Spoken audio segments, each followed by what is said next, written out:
ഇന്ന് കണി കണ്ട ആളെ തന്നെ ഞാൻ നാളെയും കണി കാണണമെന്ന് ഞാൻ വിചാരിക്കുന്നു. അത്രയ്ക്ക് നല്ല പണികളോട് കൂടിയിട്ടുള്ളൊരു ദിവസമായിരുന്നു. 8ൻ്റെ പണിയല്ല, നല്ല 16ൻ്റെ പണിയാണ് എൻ്റെ കുഞ്ഞു മാളികപ്പുറം എനിക്ക് തന്നത്. കാരണം ഞാൻ അടുക്കളയിൽ നിന്ന് ഞാൻ സ്മെല്ല് കേട്ടിട്ട് വേഗം ബെഡ്റൂമിലേക്ക് വന്ന് നോക്കിയതാണ്. അപ്പോഴാണ് ഞാൻ കണ്ടത് ഒരു ടിന്ന് പൗഡർ മുഴുവൻ ആളെടുത്തിട്ട് ഒരു പാത്രത്തിൻ്റെ മുകളിലേക്ക് വെച്ചിട്ട് നമ്മൾ പനിക്ക് കൊടുക്കണ മരുന്നില്ല, ആകെ ഒരു തവണയുള്ളത് ആ സിറപ്പ് ഉപയോഗിച്ചിട്ടുള്ളൂ. ആ റോസ് കളറിലെ ഫെപ്പാൻ എന്താണെന്ന് തോന്നുന്നു അങ്ങനെ പറയണത്. ആ മരുന്ന് മൊത്തം ആ പൗഡറിൻ്റെ മുകളിലേക്ക് ഒഴിച്ചിട്ട് അത് മൊത്തം ഇങ്ങനെ ഇരുന്ന് ഉരുട്ടിക്കൊണ്ടിരിക്കുകയായിരുന്നു. അപ്പോൾ എന്നോട് പറയാണ് ക്ലേ ഉണ്ടാക്കിയതാണ് അമ്മ എന്ന്.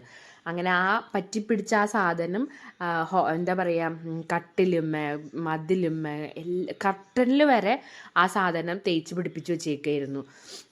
എന്നിട്ട് അതൊക്കെ ഒരു നനഞ്ഞ തുണി എടുത്ത്, കർട്ടൻ കഴുകാണ്ട് പറ്റില്ല, വേഗം കർട്ടൻ കഴുകാൻ മാറ്റിയെടുത്തു. എന്നിട്ട് വേഗം ഒരു നനഞ്ഞ തുണി എടുത്തുകൊണ്ട് വന്ന് അത് നല്ലോണം ജനലും എല്ലായിടവും തുടച്ചെടുത്തു. പിന്നെ ഞാൻ ആ കറുത്ത മറ്റേ ആ വെക്കണ ആ സാധനം ഒരു രീതിയിലും തുടച്ചെടുക്കാൻ പറ്റില്ലായിരുന്നു. ഞാൻ എന്നിട്ടത് പുറത്ത് കൊണ്ടുപോയിട്ട് നല്ലോണം കഴുകി എടുക്കുക ചെയ്തത്. കാരണം അത്രയും പൗഡറായിരുന്നു അതിൽ.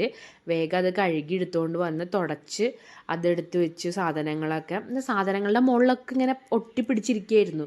അതൊക്കെ തുടച്ച് എന്താ പറയുക, പിള്ളേരുള്ള വീടുകളിൽ എല്ലായിടത്തും ഉള്ള അവസ്ഥ ഇതൊക്കെ തന്നെയായിരിക്കും. നമ്മളൊരു 10 മിനിറ്റിൽ കൂടുതൽ ഇവരെ കാണാണ്ടിരുന്ന് കഴിഞ്ഞിട്ടുണ്ടെങ്കിൽ വിചാരിക്കുക ഇവരെന്തെങ്കിലും ഒപ്പിച്ച് വെച്ചിട്ടുണ്ടാവുമെന്ന്. അത്രയും നല്ല മിടുക്കിയായിട്ടുള്ളൊരു കുട്ടിയാണ് എൻ്റെ മോള്. ഇത് ഞാൻ ഈ ഫ്ലിപ്കാർട്ടിൽ നിന്ന് വാങ്ങിച്ച ബെഡ്ഷീറ്റാണ്. 269 അങ്ങനെ എന്തോ ആണെന്ന് തോന്നുന്നു.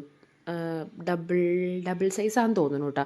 പക്ഷെ നല്ല മെറ്റീരിയലും ആണ്, നല്ല സോഫ്റ്റ് ആയിട്ടുണ്ട്, നല്ല രസമുണ്ട് കാണാനായിട്ട്. 200 സംതിങ് രൂപയ്ക്ക് ഭയങ്കര വർത്താണ്. അങ്ങനെ ബെഡ്ഷീറ്റൊക്കെ പുതിയത് വിരിച്ചു. ഇനി ഇത് എത്ര നേരത്തേക്ക് ഇങ്ങനെ കിടക്കുമെന്ന് എനിക്കറിയില്ല. പക്ഷേ എന്നാലും ഞാൻ ബെഡ്ഷീറ്റൊക്കെ വിരിച്ച് വേഗം വൃത്തിയാക്കി. പിന്നെ ഒരു മോപ്പ് എടുത്തിട്ട് വന്നിട്ട് നല്ലോണം തുടച്ചു. കാരണം ആ സാധനം പോവുണ്ടായിരുന്നില്ല. അങ്ങനെ വേഗം അതൊക്കെ തുടച്ചു. ഞാൻ ശരിക്കും പറഞ്ഞില്ല, ആദ്യം പറഞ്ഞ പോലെ ഇന്ന് കണി കണ്ടവനെ തന്നെ നാളെയും കണി കാണണം. കാരണം ഞാൻ തുടച്ചുകൊണ്ടിരിക്കുമ്പോൾ എൻ്റെ കൈ തട്ടി ഞാൻ മൊബൈലിൽ വെച്ചുകൊണ്ടിരുന്ന മൊബൈൽ അങ്ങനെ തന്നെ താഴത്തേക്ക് വീണ്. അങ്ങനെ ആകെ ഒരു പ്രശ്നം പിടിച്ചൊരു ദിവസമായിരുന്നു ഇന്ന്. എൻ്റെ ദൈവമേ, ഇന്ന് ശരിക്കും ഞാൻ നേരത്തെ പറഞ്ഞ പോലെ ഇന്ന് കണി കണ്ട ആളെ തന്നെ നാളെയും കണി കാണണം.